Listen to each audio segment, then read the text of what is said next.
Welcome back to week 3 running backs. This one's going to be a strange one because Jim and I were talking and we agreed on almost everything. So we are on the same page this week, which is really different than we've been used to so far. I mean, we've pretty much had similar ideas, but we literally were finishing each other's sentences like we were on a perfect first date before we recorded this. But before we get there, let's talk about coupon code CURVE on rotocurve.com that we love so much. We, of course, have this great offer for you where you pay only $5 instead of $7, and you get exclusive position rankings, projections, and premium cheat sheets. You get must-have tools like DVP rankings, points per attempt, red zone utilization, and things of that nature. You get optimized DFS lineups for DraftKings and FanDuel, so you can kind of just look and adjust yours accordingly. You get access to player ownership percentage. Again, use coupon code CURVE. Only pay $5 instead of $7 for your weekly membership. Jim, why are we thinking so similarly this week? I mean, we both mentioned Melvin Gordon in the open when we were, excuse me, not the open, before we were talking. Why don't you tell me why you love Melvin Gordon so much this week, and I'll kind of echo your sentiments. Well, because, I mean, even before Danny Woodhead goes down, we actually found kind of independent value in both of them. You know, one guy was getting the goal line work and the early down work, and Gordon, really, it's consolidating a really valuable backfield is the idea. It's a team that passes to the backfield a lot. And Gordon, this isn't one of those situations where I don't think Dexter McCluster, at least right now, who they just signed, Wisenhunt has a history with him, but I don't buy into that. He had a history with them not using him either in Tennessee. I just think there's a lot of work here. I mean, once Woodhead went down, Gordon had 19 routes run. He was targeted on 4 of them. That's a pretty good rate. He's going to basically, to keep it simple, 20 touches is fairly locked for this week for him. And the Colts don't have a good rush defense. They're still missing guys. High over-under. You even mentioned in the quarterback section that some fear even with Rivers would be just he's really busy handing off. I can see the same thing happen in the sense of just 20-plus touches is the expectation. And in this fractured, kind of splintered running back market, I think that's just too bankable, especially because the price doesn't really reflect his workload yet. Right, and Indianapolis has allowed literally the most fantasy points to opposing backs by a large margin so far this year. In 51 attempts, backs have gone for 236 yards and 3 touchdowns. They've even caught 15 of 18 receptions, which is a solid rate for 155 and 2 touchdowns. This is kind of a situation where Gordon plus Woodhead equals 2 guys that are kind of like a Gio Bernard and Jeremy Hill. But when you take Woodhead out of the situation and Gordon is actually a decently capable pass catcher, now we get a D'Angelo Williams type situation here. And we love that for only $10,900 on Fantasy Draft in this elite matchup, in a game that should be high scoring, in a game where we think they move it up the field and he gets goal line carries. I made this projection earlier in the week, but I think he ends up in the millionaire making lineup. You know, Al Zeidenfeld's lineup last week kind of had 3 obvious guys, and I don't see a way where Melvin Gordon isn't included other than injury. So he's going to be a guy that I probably have in 95 to 100% of lineups, regardless of format. I'm just locking and loaded. I'm not overthinking it.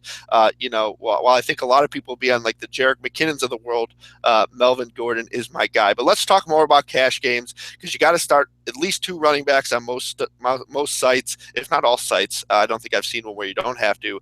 Why don't you tell me what other guys you feel comfortable using in your 50-50s?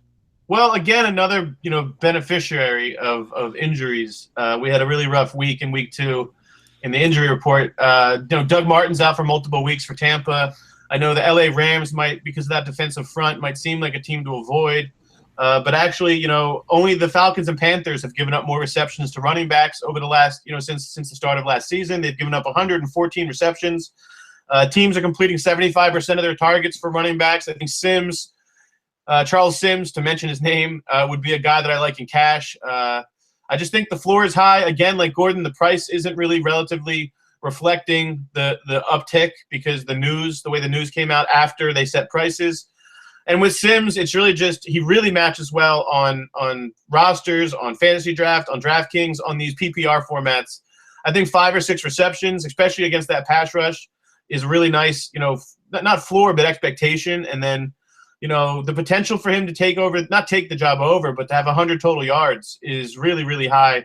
So he's a safe guy in cash. And then it's really, honestly, you mentioned Gordon. It's between Gordon. We were on the same guys, between Gordon, Theo Riddick, and Sims. I like these guys who basically have strong shares, and injuries in each situation have created an inefficiency in the market. And when we say inefficiency, we just mean expected production versus pricing. Yeah, and I want to compliment you from last week. You kind of saved my ass. We were talking about Riddick on this exact video, and you mentioned just how good Oakland was against them, or excuse me, Tennessee was against backs last year, how they allowed the fewest catches, and I moved off of him because of that, and it ended up paying up. It just wasn't a good matchup for him.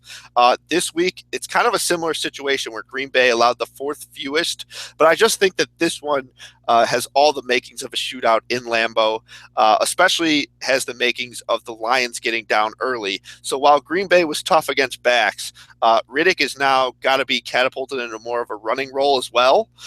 And I think that, if they get down, they're going to target him short, especially if they get way down. They're going to start playing prevent defense, throw the underneath ball. I think Riddick is a lot safer this week than he was last week, and I would consider him in cash this week, but he's not one of my staples. My staple is D'Angelo Williams, the aforementioned. I love the Steelers this week. I'm not afraid to use both Antonio Brown and D'Angelo Williams because they are such a concentrated offense. We know most of the targets are going to be going to Brown. We know most of the carries are going to be going to Williams. Williams leads the league in touches, I think I think his carries alone is 6. He has 59 of them to 53 for both Miller. And let me just confirm that that's correct while we're talking about this. But either way, he leads the league in touches. He leads the league in fantasy points. And I don't think this Eagles defense is as good as it's shown. He has 58 attempts so far and 10 receptions. So he's way ahead of the pack. The next highest are 52 and 53. So Williams just so safe. If you're getting a guy in an elite offense touching it 30 plus times, I mean, how do you not do that for cash games? So Gordon, Williams are my focus of cash. I'm not comfortable enough to go Sims, even though I get the value in PPR, and I'm definitely not comfortable enough. Let's talk about this to go Jerick McKinnon in cash. I really do not like him as a safe play. I think you could use him in tournaments because of the what the coaches have said about the role and because of the talent. But I looked it up, and he's touched the ball. He's carried the ball 10 plus times, 6 times since 2014.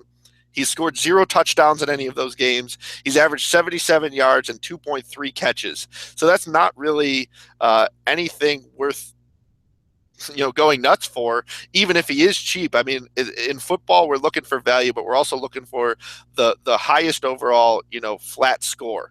And if McKinnon's not going to contribute to that, then he's just not worth rostering. So I just want to throw it out there that I'm not really on Jerick McKinnon this week. But Jim, let's talk about tournament running backs, because I know both you and I like a bunch of them. Who you got for us? Yeah, well, one guy I forgot to mention because I was trying to go the budget route there in cash because I want to spend up at receiver and even at quarterback, like we mentioned. We're both kind of in on Breeze, and you like Rodgers as well. I like David Johnson for Arizona heading into this Buffalo front is missing, Darius. Reggie Ragland was drafted to be a run stopper. Zach Brown and Preston Brown are getting a lot of tackles, but that also is an indication that guys are getting past that line very often. Both are top 5 in tackles. I don't think you want 2 linebackers doing that. It's a sign of a leaky line. So David Johnson, basically just one of the safest yardage floors in the game. And in any PPR format, he's awesome. But to get to tournaments, I actually like Devonta Freeman. I know the market really isn't too on to him, but listen, the price continues to drop. He's $5,800 on DraftKings. He's relatively inexpensive relative to the market on FanDuel and rosters. And I know the receptions aren't there, but this is a game. He had, he's getting 15 plus carries a game. He still seems to be the goal line guy. I just believe that there's a situation here with this New Orleans game, a shootout, multiple chances, multiple cracks in the goal line could happen. And I just think the market's off of him, and there's tournament upside there for multiple touchdowns, 100 total yards. Again, sticking to that same game, another guy who people are off of is Mark Ingram. Relatively inexpensive. I know I'm taking away your guys here, but these are also guys that I like for tournaments. I mean, Ingram, it's disconcerting, the usage. We haven't seen it really come yet, but the hope is that as home favorites that they can get him the ball a little bit more. And, they really don't have a running game established yet. So I would think they're going to try that. That's somewhat of a narrative, but last year he was really effective. So I think at some point they come back to getting him the ball. And even if it's not a lot of volume, I think this Atlanta's given up the most receptions to running backs over the last year. They've given up 136. They've given up, 17 more receptions than the next closest team. So I like both those guys in tournaments. Yeah, I don't mind you stealing my guys because we are on the same ones, like I said this week. So, of course, that's going to happen. But yeah, Ingram, we kind of talked about in the quarterback video. I'm a little worried with using Breeze that Ingram's going to go back up. He's only had 12 carries each of his first 2 weeks, but I think that's going to go up. And I do think he sees some goal line work this week in a game that should be a shootout. And we expect the Saints to score. They have the highest implied total. So usually with the high totals, you like to use running backs on those teams, which is why Ingram stands out. But I'll give you made my list.